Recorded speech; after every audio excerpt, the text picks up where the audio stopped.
Did you drive a rental car or a relative's car? It was newer and it felt so good.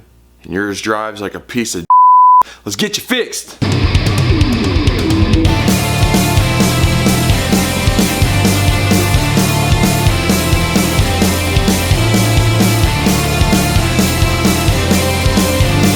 What is up, guys, and welcome back. Today we're going to be checking out the pre-assembled suspension kits. Now if you want that nice tight car feel, hitting those bumps with nice resistance and no noises, you don't want loose steering and all that, first check out this video, and second check out the other video I did, body roll, loose cornering. It'll fix your tie rod ends or your ball joints. You combine these two things, your car's going to run like a champion again, nice and tight.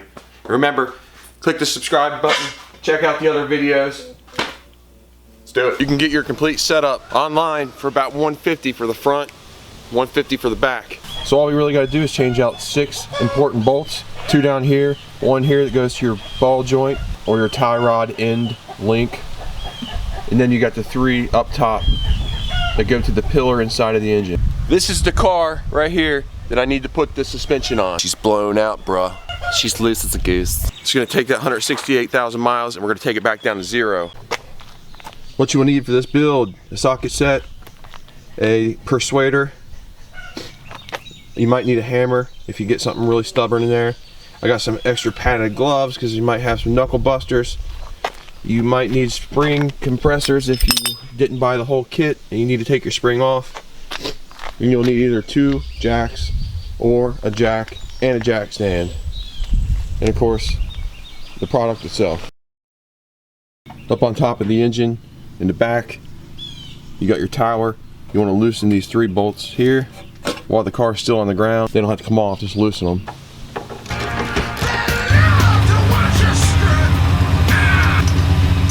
First I'm going to take this bad boy off. I'm going to take these 2 monster nuts off. And then we'll drop her from the top. This ball joint right here, you got to get this little pin out of the middle before you can take the nut off. Now sometimes these things come off real easy. Sometimes you got to use a tool that clamps them down while you take the nut off. I'm hoping this one's a real quick job. Man, I've had these before. Holy cow. Come on, baby. Now it seems to have loosened. Hopefully this backs off and the internals aren't spinning. That's the way I like it. This is the point where I'm not going to say we're going to cheat. We're just going to be smart about it. We're going to put the extra jack under there and hold that whole assembly right where it is. So when we go to put the new one in, everything lines up. It's time for those big bottom bolts. Be the hardest part because they get torqued on there pretty good.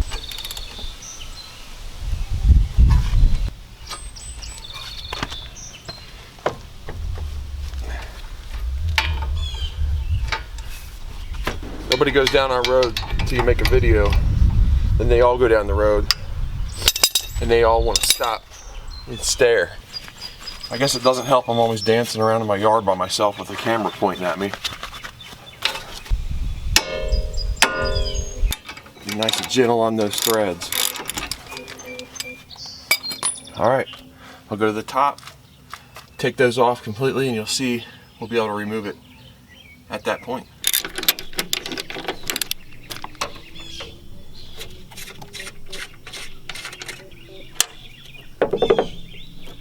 Yeah.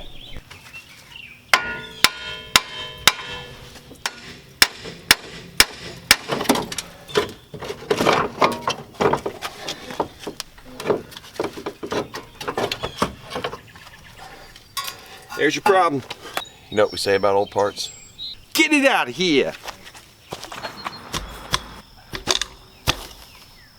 This can be the tricky part sometimes. Sometimes she just goes right on in there.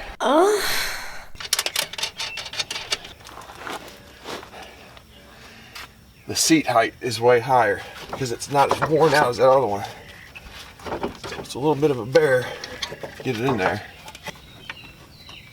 Put the nuts on.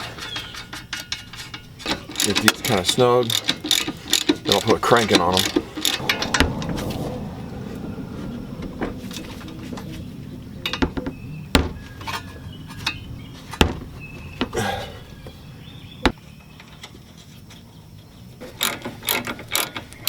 put pressure down on this, it keeps it from spinning. Notice that grease leaking out of there. Might get a new tie rod in for this side too. Just as promised, brake line bracket goes right there. This other bracket goes right in there.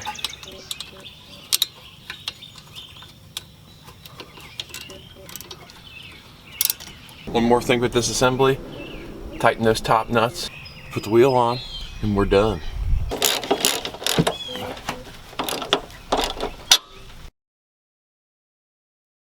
Hey guys, that's all I got for today. If you liked the video, leave a like, comment, subscribe. If you didn't like the video, check out the people on the bottom of my channel called Bad Mofos. Hours and hours of fun.